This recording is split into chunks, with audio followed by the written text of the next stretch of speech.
Let's start with the baseline. How horses organise themselves when they have the space, the time, and the choice. Free-ranging and semi-feral horses live in small, fluid bands, typically a handful of adults and their offspring, with young males splitting off into bachelor groups as they mature. And I want to flag something here because it's a really common misconception. The old idea of a single lead mare who always makes the decisions and has been challenged by more recent observational studies. So when I was training as a behaviourist, we were taught that there was a lead mare and she was very magnanimous, and this role was passed down from mare to foal. There is no evidence to back that up. What the evidence actually points to is shared situational leadership.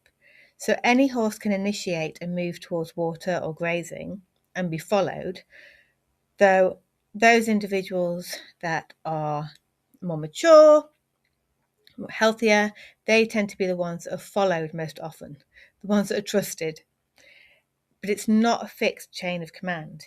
It's a negotiation, a relationship-based system built on repeated, voluntary, affiliative friendship behaviour, mutual grooming, proximity seeking, synchronised resting and grazing and movement.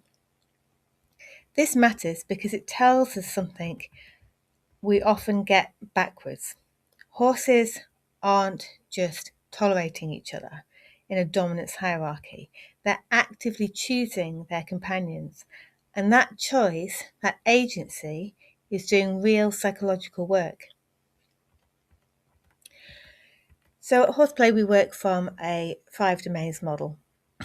Behaviours generally work from a 5 domains model. So this model frames welfare not just in terms of physical needs, nutrition, environment, health, but in terms of behavioural opportunities available to an animal and how those opportunities shape their mental state, their affective state.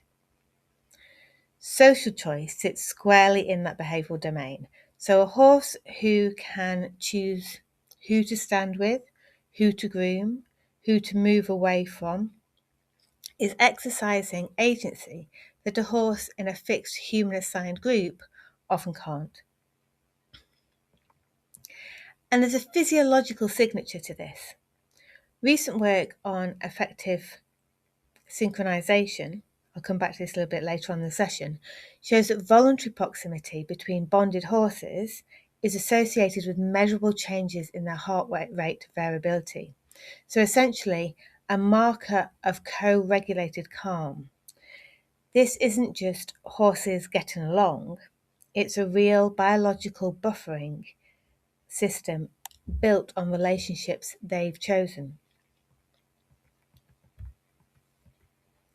So that's the baseline. Small, fluid, chosen bands, affiliative bonding, doing genuine regulatory work. Agency as a core welfare ingredient, not a nice to have. Now, what happens when we bring domestication into this? Most domestic horses, not all, but most, don't get to choose their social world. Groups are assigned by owners, yard managers, or simply by who has a stable free. Turnout partners change when liveries come and go, and individual stabling, common in many yards, removes choice and often the physical contact almost entirely. None of this is usually done carelessly.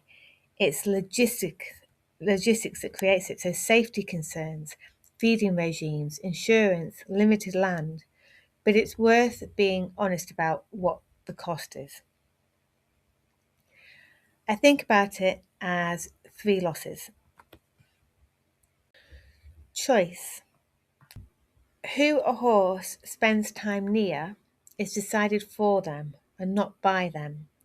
The bachelor group dynamics, the negotiations between older horses, the slow relationship building we see in feral bands.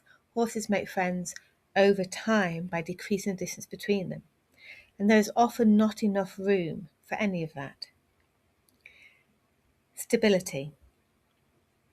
Bonded pairs get split up when one horse is sold, moved, or simply turned out on a different rotation.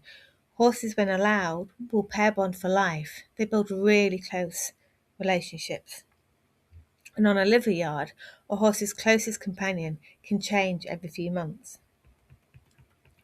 Finally, continuity of contact. Even where turnout groups exist, individual overnight stabling or for large parts of the day removes that low level, near constant affiliative contact, the mutual grooming, the standing head to tail to swish the flies, that synchronized resting and movement. That seems to be doing a lot of the regulatory work that I mentioned earlier.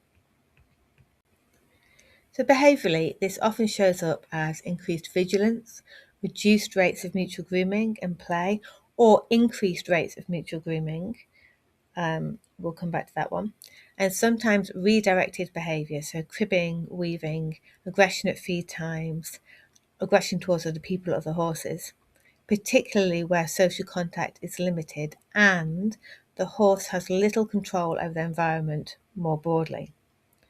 It's rarely one single management choice causing this. It's usually a stack of removed choices, each one small, adding up to a horse with very little agency left. And I want to be really clear here, this isn't about blaming owners or yards or suggesting every horse needs to live wild in a herd of 12. It's about recognising that when we see behaviour problems, we're very often looking at a downstream effect of a social structure that's been quietly dismantled piece by piece for reasons that made sense on paper. The question isn't, how do I fix this horse? It's, how much choice and continuity can I realistically hand back?